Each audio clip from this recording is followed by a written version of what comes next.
I've been sitting here trying to film an intro for this, so you know what? What the title says is what we're making. We're gonna first start out with our sweet potatoes. I have 2 sweet potatoes. The only thing I hate about it is that any potato or any starch oxidizes, which means it turns brown. So don't think that they're bad. They're just ugly and it's okay. I'm adding about a tablespoon of some olive oil. If you have like the spray oil, that works too. Once you have them nicely coated, just to make sure that all of the seasoning will stick and it'll crisp everywhere, I'm gonna use some of the Flavor God sweet and tangy seasoning. This just has garlic, onion, salt, pepper, chili powder. If I didn't have this, I would just use onion, garlic, salt and pepper, and that's really it, and probably just some paprika for some color. We're gonna use about a half a tablespoon. You guys know I love seasoning, I love flavor, and then we're just gonna throw it and toss it together. Whoops.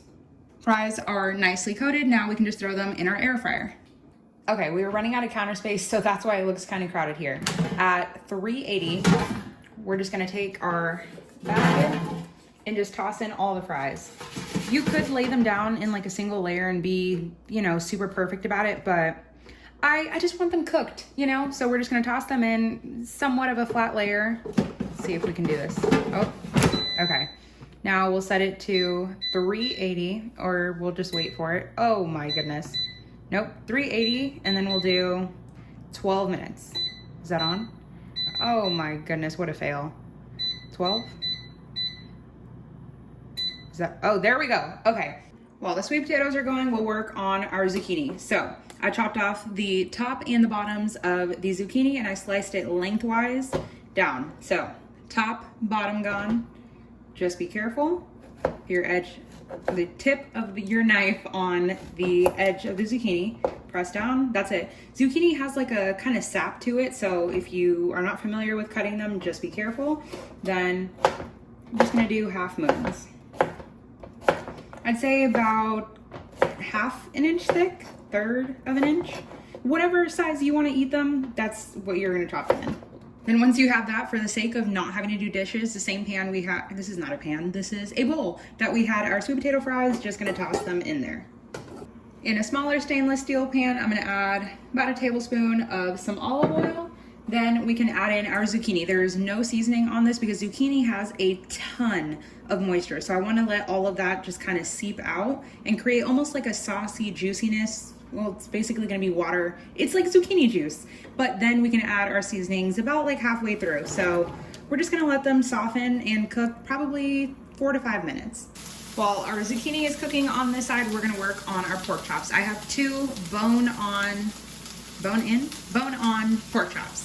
This one looks massive for whatever reason, but I promise you they're like the same size. This just has like a line of fat that's like spreading it out. So like I said, these are sweet and saucy. So we're gonna add about a half a teaspoon of some sugar. This is really gonna help, obviously, not only with the sweetness, but with the caramelization of the crust of your pork chop. Then we're gonna add the same amount of some salt and some black pepper.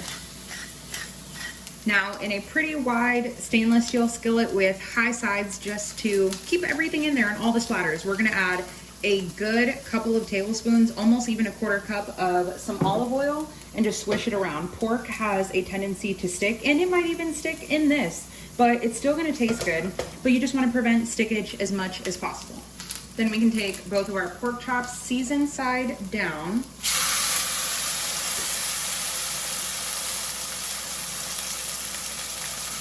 Oh man, they're not gonna fit.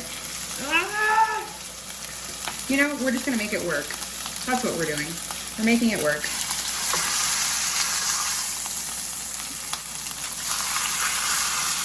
Oh my goodness.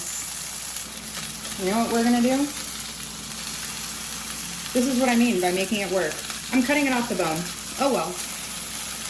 Okay, there we go. I had to cut the other one off the bone. Oh well, so I guess boneless. Now we're gonna let these cook on both sides for 3 minutes aside. Note that they will not be fully cooked. We're doing this to get some great color. While our pork is very loudly cooking to the side of us, we're gonna add a little bit of garlic powder, about a half a teaspoon. Same thing for some onion powder. And a little bit of the Trader Joe's lemon pepper seasoning. For whatever reason, this like grinder is so hard to get out, so I'd say half a teaspoon, maybe it's a full teaspoon, depending on how lemony and peppery you like it.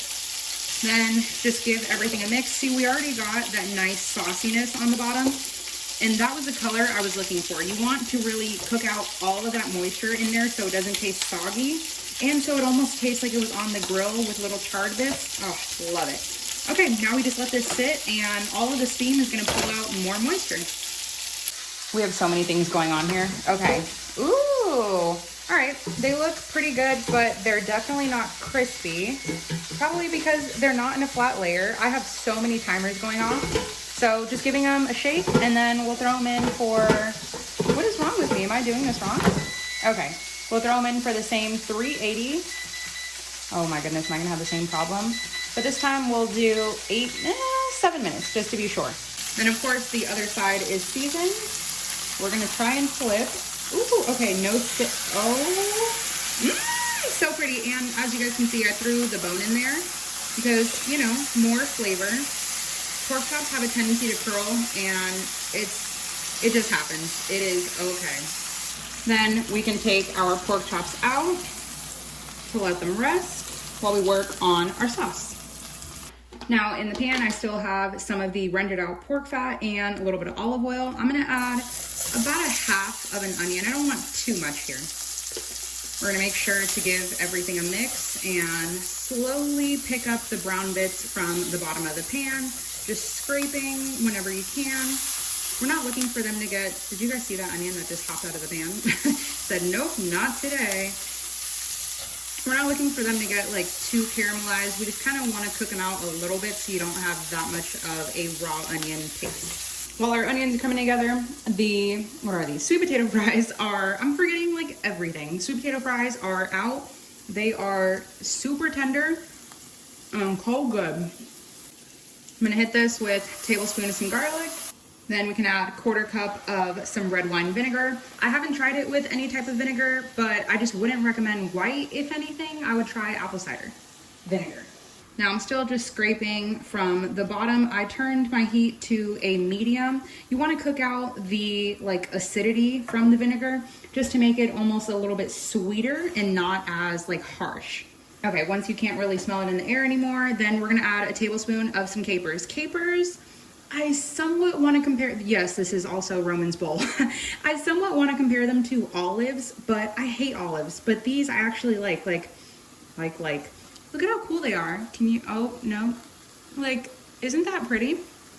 They're definitely salty and briny. I mean, I wouldn't pick them up as like a snack, but they are really good. If you don't have capers, you could just leave them out, or you can add some olives. I wouldn't recommend pickles because that just sounds kind of weird, but along with that like same salty brininess, or just hit it with some more salt. Then I'm gonna add in about a tablespoon of some rosemary, giving it a mix once again. Let that rosemary kind of hydrate with all of this. I keep doing all of these sounds in my videos like like I'm the Cookie Monster here, but it's just that good. Okay, now we're gonna turn off our heat. Then I'm just gonna lift the pan a little bit, and I'm gonna put a tablespoon of butter. This is called emulsifying the sauce. So just continuously stirring everything and making sure the butter is not just melted on top and just sitting there. If you guys are ever making any type of pan sauce and you're like, dang, why is it like oily and just, you know, you can see the layer of oil, butter, fat, whatever it is on top, it's because the sauce wasn't emulsified. And literally just stirring, this is emulsifying it. I'm sure some other people do it a lot prettier and better, but lifting the pan just away from the heat, and there we go. See, sauce is not broken, it's not separated, you don't see a layer of oil, all combined. Now we can add back in our pork pieces. If you wanted to thin this out or you wanted a lot more sauce, I would add either water and bouillon, bone broth, chicken broth, whatever you have, just to kind of make it a little bit thinner. I'm gonna add the chicken back in. Because mine are thin, I'm pretty sure they're already cooked. If not, they're maybe needing like 45 seconds on the heat. But obviously you wanna make sure that they're fully cooked. So I'm gonna let them sit in that sauce. I'm gonna turn the pan to low. I'm gonna put the bones in there because those are gonna be delicious too. Okay, then just pour the juice on top. And we're gonna turn it on low, and I'm gonna add our splatter guard, and we're gonna let that go for anywhere from like 30 seconds to 2 minutes. And dinner is served. The fries are super tender and pretty crispy. The zucchini is nice and tender too. Pork cooked perfectly. Look at that sauce. You can do it too.